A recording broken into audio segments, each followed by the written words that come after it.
Ser endividado é uma escolha? Viralizou agora na internet um vídeo que mostra um treinador físico tentando convencer várias pessoas obesas de que a obesidade é como se fosse uma escolha. E eu resolvi fazer um paralelo com o endividamento, para fazer uma provocação, falar o que tem hoje de evidência científica e depois falar um pouco sobre a minha opinião sobre o tema. Primeiro eu queria mostrar e que você assistisse comigo um dos trechos que vai servir de base para o que eu vou conversar com vocês depois. Tudo que você disse que te fez engordar foram seus comportamentos. E tudo bem que, você passou por um momento difícil, você teve problemas psicológicos e, querendo ou não, a gente foge. Aqui no córtex pré-frontal, uma região aqui do nosso cérebro, atua um neurotransmissor chamado dopamina.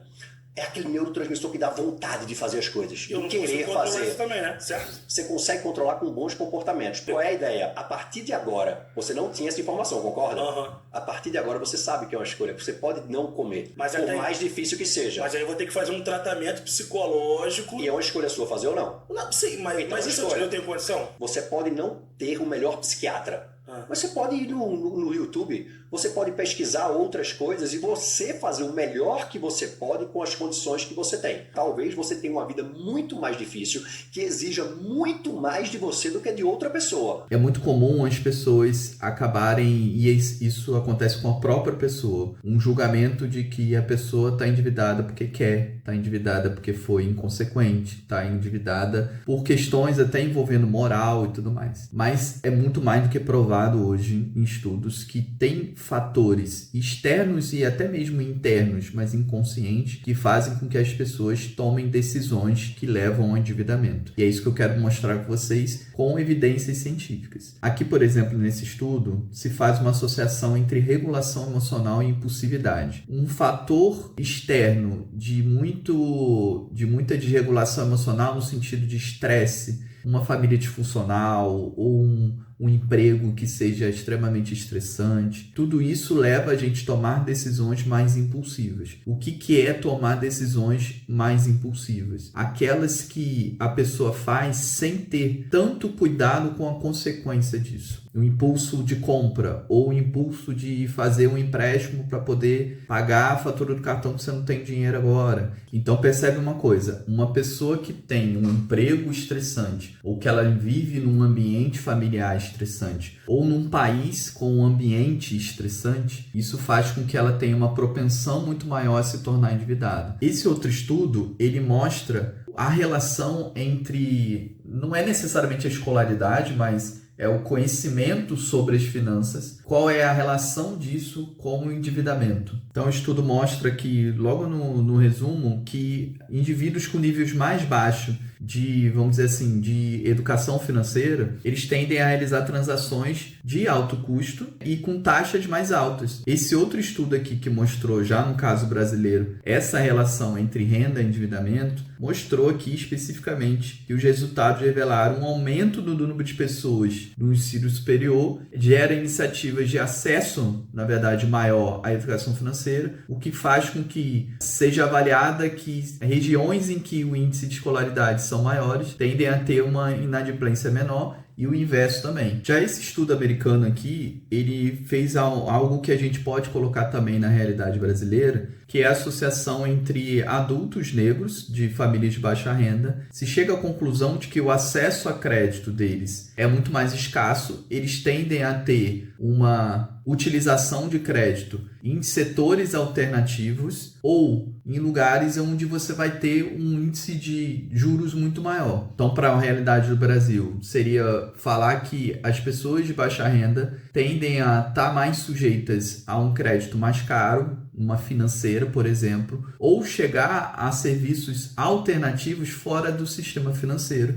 E aqui a gente está falando basicamente de uma epidemia no Brasil, que é uma epidemia silenciosa, que é a quantidade de pessoas que pega dinheiro com um agiota. Então, a probabilidade de uma pessoa de baixa renda acessar esse tipo de crédito acaba sendo maior, o que faz com que o quadro de endividamento também seja maior. Aqui tem mais um estudo que é da realidade dos Estados Unidos, mas que a gente pode trazer para cá e generalizar, que é a consequência que os gastos com a saúde levam ao risco econômico de endividamento. Lá, vocês devem saber que o acesso à saúde não é gratuito, como no Brasil, a gente tem o SUS, mas se a gente for trazer para a nossa realidade, casos de familiares ou com a gente mesmo, que tem que ter um aumento de tratamento de saúde, porque mesmo o SUS não dá conta, ou é o aumento da medicação, todos esses fatores de saúde podem interferir no endividamento daquela família ou daquela pessoa. Tá aí mais um exemplo de fatores externos que está fora do nosso alcance. Um familiar ou você ficar muito doente, precisar de um remédio muito caro, de um tratamento que o SUS não dá conta, que você tem que fazer e que é muito caro, isso é um fator externo que acaba influenciando você estar endividado ou não. Já esse artigo aqui ele é bem mais técnico, mas existem muitos outros que provam pela neurociência, que situações de estresse também fazem com que a gente tenha uma perda do funcionamento do lado mais racional do nosso cérebro, que faz com que a gente acabe tomando decisões mais precipitadas, decisões mais sob efeito da emoção. Isso acontece também, como mostra esse outro artigo, sobre a questão da privação do sono. Então, assim, a gente tem profissões, por exemplo, na área da saúde, que tem um sono muito irregular, tem uns plantões, ou mesmo uma pessoa que está enfrentando uma questão de saúde mental que não consegue dormir direito. Esse artigo aqui, por exemplo, ele é sensacional, porque ele fez uma relação entre a privação do sono, o efeito disso na manhã, a pessoa fica totalmente desnorteada, a pessoa não pensa direito, e como que o acesso aos empréstimos, aquele que você só clica no botão dentro do aplicativo, ele aumenta nesses casos. Então, a tendência da pessoa que está em privação de sono a contrair um empréstimo desses que são empréstimos que são mais fáceis, são mais impulsivos, ele é muito maior. Uma outra prova que existem condições biológicas que está alheia ao nosso alcance, que podem induzir ao endividamento, são os casos do TDAH. Há evidências que o TDAH faz com que exista aqui nesse artigo, ele fala-se desconto de atraso, mas pode ser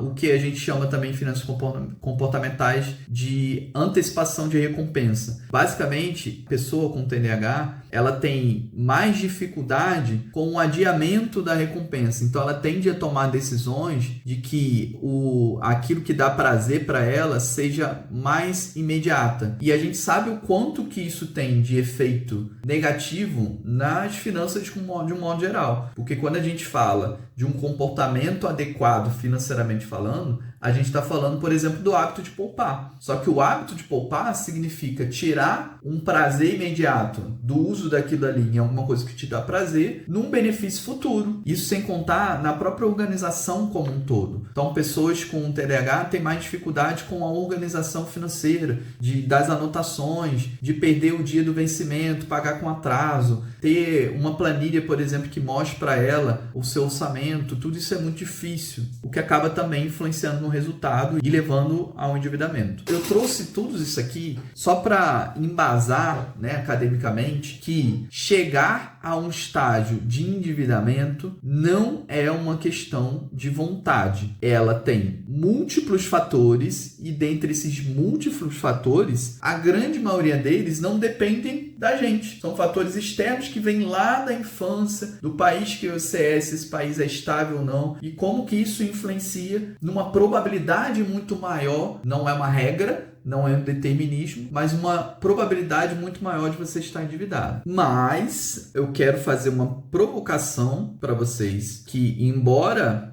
eu esteja aqui provando que chegar ao estágio de endividado é uma condição que não está ao seu alcance, pode não estar ao seu alcance, sair dessa condição de endividado ou de endividada, ela tem um grau de responsabilidade sua muito maior do que se chegar nessa situação. E aqui eu quero separar, e é uma coisa até que o personal lá nesse vídeo polêmico e que está viralizando, ele fala que a gente tem que separar o resultado do processo. O que é separar o resultado do processo? Não significa que ser ou não endividado, ou ser ou não rico daqui a 10 anos, seja uma matemática pura. Aí se eu fizer isso, necessariamente eu vou ficar rico. Se eu fizer isso, necessariamente eu vou quitar todas as minhas dívidas. Mas, se a gente olhar para o processo, aí sim existe uma série de atitudes que vai fazer com que você tenha um poder de responsabilidade aqui nessa caminhada. Por exemplo, você está num emprego que te paga mal, te paga salário mínimo, tudo bem. Agora, você pode pegar numa internet um curso em que às vezes tem uma universidade por trás, em que você pode ter uma qualificação maior para ali na frente você conseguir um emprego que te pague mais. Significa que você vai conseguir um emprego que te pague mais? Significa que é fácil você conseguir um emprego que te pague mais? Não, mas isso aqui é o resultado. Agora, isso não impede que você faça a sua parte no processo, que é, eu preciso me qualificar para ganhar mais, entende? Então, um outro exemplo, você precisa ter uma organização para poder conseguir ter, pelo menos, o olhar sobre onde estão seus gastos, sobre qual o seu padrão de consumo. Agora, isso exige uma disciplina de pelo menos uma vez na semana, você sentar numa planilha ou que seja num caderno e anotar onde estão os seus gastos. Nossa, estou gastando muito com comida fora de casa, muito com delivery, muito com Uber. O que eu posso fazer para poder gastar menos aqui? Se eu gasto com Uber porque eu estou atrasado para ir no trabalho,